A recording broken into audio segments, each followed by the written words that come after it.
Is there ever a possibility of a world government, given the US potentially reaching hyperpower status from being a superpower and the rapidly changing geopolitical scenario?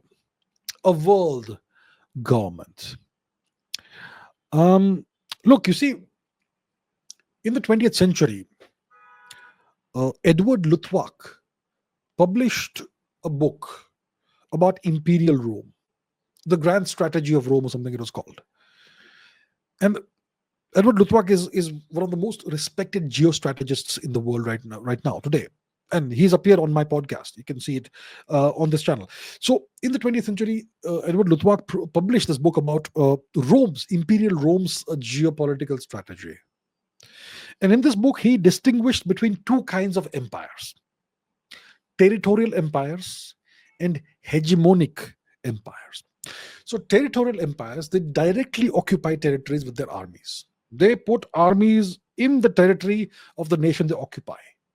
They physically occupy the nations by building military bases in the nation and having the troops in the nation.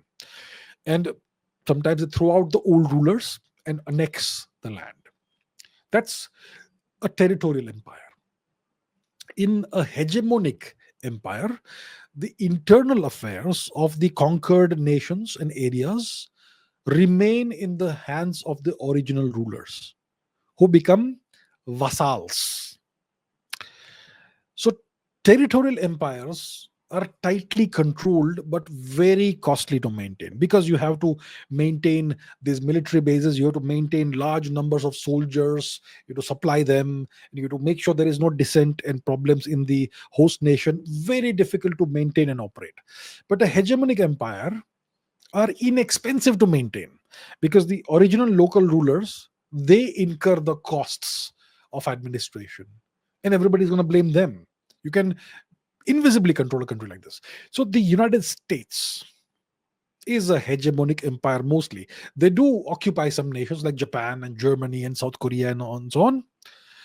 But overall, the rest of the world, whether it is the NATO nations, the EU nations, African nations, they have very distant control, hegemonic control.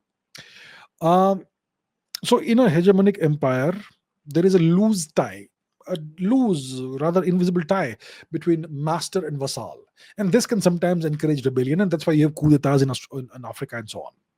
So every conquest-minded empire is a mixture of hegemonic empire and territorial empire. Some are 80% territorial and 20% hegemonic. Some are 80% hegemonic, 20% territorial, etc. The US is mainly a hegemonic empire. Okay. Now, let's say that the US becomes a hyperpower. How does the US become a hyperpower? Through space exploration, colonizing Mars and the moon, and secondly, through AI. So AI permeates the whole world. People don't even realize that the world becomes a monoculture, because you are getting a very individually tailored experience of what news you watch, what music is served to you, what entertainment is given to you through OTT platforms. It looks so unique and distinct to what everybody else gets. So you feel that you are being empowered.